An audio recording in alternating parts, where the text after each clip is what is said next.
वाहेगुरु जी का खालसा, वाहेगुरु जी की फतेह। भारत के अंदर सिखों के ऊपर अत्याचार बढ़ता जा रहा है। भारत माता के सामने देशभक्त सिखों के ऊपर अत्याचार होता ही जा रहा है और देशभक्त सिखों की पगड़ी को उतार कर फेंक दिया जाता है। बहाना कोई लेकर टारगेट सिखों की पगड़ी को हमेशा किया ही जाता है, किया जाता था और आने वाले समय के अंदर भी किया जाता रहेगा। यह घटना ऋषिकेश की है।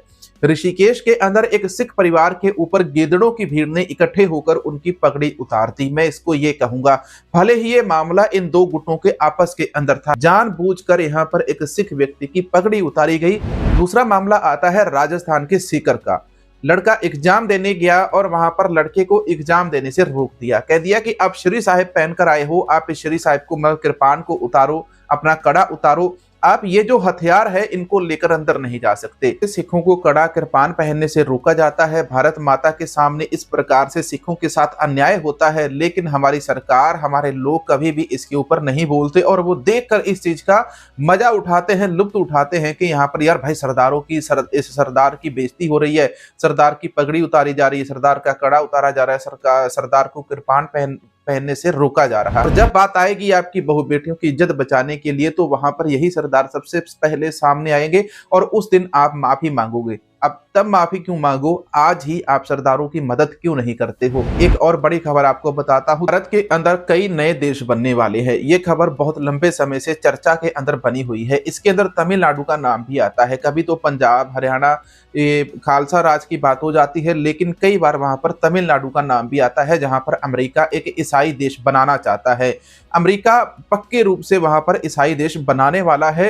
ये आने वाले समय के अंदर साबित होने वाला है। लेकिन यहाँ पर एक मामला तमिलनाडु का आता है। तमिलनाडु के अंदर हिंदी भाषा को लेकर बहुत बड़ी चर्चा छिड़ी हुई है। तमिलनाडु के अंदर हिंदी भाषा के अंदर लिखित बोर्ड लगाए गए थे। तमिलनाडु के लोगों ने यहाँ पर जाकर कालिख पोतनी शुरू कर दी। जितने भी बोर्ड थे सारे हिंदी वाले बोर्ड के ऊपर कालिख फेर दी गई। अगर पंजाब के अंदर इसी प्रकार से बोर्ड लगे होते और उस बोर्ड के ऊपर कोई कालिख फेर देता तो उसको खालिस्तानी कहा जाता, आतंकवादी कहा जाता और उसके खानदान को भी वहां से उठाकर जेल के अंदर डाल दिया जाता, जिस बंदे ने ये काम किया होता। पंजाब के अंदर पंजाबी भाषा को किताबों से निकाला जा रहा है।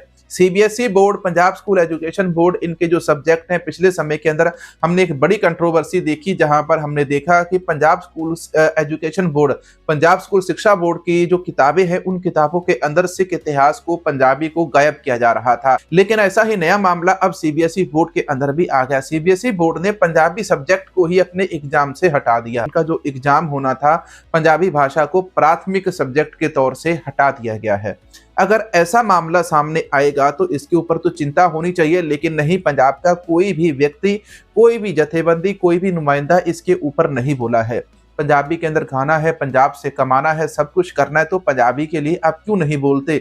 ये वही पंजाब के लोग हैं जो बंदी सिंहों के लिए कभी आवाज नहीं उठाते। बंदी सिंह मोर्चा 2 सालों से, 2.5 सालों से मोहाली के अंदर चल रहा है। अब पंजाब के इन सूरमाओं में से आज तक कोई भी बंदी सिंह मोर्चे के अंदर शामिल होने के लिए भी नहीं गया। क्यों नहीं गया, इनसे सवाल किया जाए तो किसी को कोई भी जवाब नहीं आता है। 10 गुरुओं के नाम इनको नहीं पता, सिख अरदास इनको नहीं पता, 5 नितनेम की बाणियां भी 90-95% लोगों को नहीं पता होंगी कि कौन सी 5 बाणियां हैं नितनेम की। बात कर लेते हैं डोनाल्ड ट्रंप और जेलेंस्की की। इन दोनों बंदों की मुलाकात होती है। ट्रंप इसको मिलने के लिए बुलाता है और कहता है कि अगर अमेरिका यूक्रेन का साथ ना दे तो यूक्रेन 2 हफ्तों के अंदर खत्म हो जाएगा। जेलेंस्की ने उसी समय ट्रंप को झापड़ जवाब के साथ जड़ा। उसने कहा, यही बात रशिया ने हमको कही थी कि हम 3 दिन के अंदर यूक्रेन को खत्म कर देंगे, लेकिन आज तक हम 3 साल हो गए, अभी तक रशिया हमें खत्म नहीं कर पाया। तो इसका जवाब उसने डोनाल्ड ट्रंप को उसी की भाषा के अंदर उसी समय वापस दे दिया। इसके बाद ट्रंप ने उसको सूट के बारे में टॉन्ट मारा, कहा कि तुम्हारा सूट बहुत पसंद आया हमें, जीन और शर्ट पहनकर आ गए हो, टी शर्ट पहनकर आए हो, हमें तुम्हारे कपड़े बहुत अच्छे लगे। तो उसने कहा आपको अच्छे लगे तो आप रख लो। इस प्रकार से डोनाल्ड ट्रंप मतलब वो ऐसा बंदा है जो हर किसी की बेइज्जती करके स्वयं अपने आप को बड़ा दिखाना चाहता है। अमेरिका विश्व शक्ति है, सबसे अमीर शक्ति है, तो वो दिखाना चाहता है कि भाई हम दुनिया की सबसे अमीर शक्ति हैं और हमारा ही जो कहा है वो सभी लोग मानेंगे। प्रधानमंत्री मोदी को बहुत खरी खोटी सुनाई गई थी, लेकिन मोदी साहब वहां पर नहीं बोले। लेकिन एक छोटा सा देश यूक्रेन ने अब इंग्लैंड से मदद मांगी और इंग्लैंड ने भी कह दिया हाँ भाई हम तुम्हारी मदद करेंगे, तुमको सैन्य सहायता भी देंगे, पैसा भी देंगे, हथियार भी देंगे, तुम रशिया की धज्जियां उधेड़ दो। कनाडा का प्रधानमंत्री जस्टिन ट्रूडो कहता है कि भाई हाँ हम भी तुम्हारे साथ हैं, तुम रशिया के ऊपर हथियार दागो। मैंने आपको इसलिए बताई कि ट्रंप हर किसी के ऊपर अपना नियंत्रण बनाकर रखना चाहता है। जो डोनाल्ड ट्रंप है वो हर किसी के ऊपर काबू उसको करना चाहता है। अब इसी के साथ दोस्तों मैं आपको भारत की खबर बताता हूं। भारत के अंदर राजस्थान के अंदर पंजाब का एक सिख लड़का एग्जाम देने गया था और वहां पर वो एग्जाम देने गया तो उस लड़के को एग्जाम सेंटर के अंदर एग्जाम देने से रोक दिया गया। क्यों रोका गया? उसको कहा गया कि भाई आप एग्जाम नहीं दे सकते, आप किरपान और श्री साहिब पहनकर, कंघा कड़ा पहनकर आप एग्जाम नहीं दे सकते। लड़के ने कहा कि भाई हमें संविधान ने हक दिया है, हम किरपान भी ले जा सकते हैं, कड़ा भी पहन सकते हैं।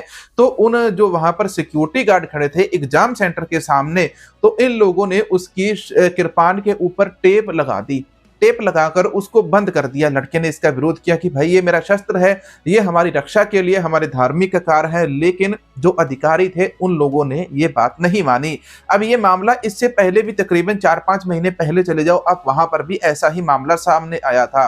अब इसी के बारे में जब एसजीपीसी के साथ बातचीत की गई तो एसजीपीसी वाले हंसकर जवाब देते हैं ये बहुत हास्योहीनी बात हो गई कि हमारे देश के अंदर ऐसा व्यवहार हो रहा है। भाई हास्योहीनी तो होगी ही जब आप जैसे जो लोग हैं बादल परिवार की चाटुकारिता करेंगे, उनके आगे पीछे घूमेंगे और आप भारत सरकार से बात नहीं करोगे इस मामले के अंदर, तो ये हास्य वाली बात ही हो जाएगी, मजाक का पात्र ही बनेगा।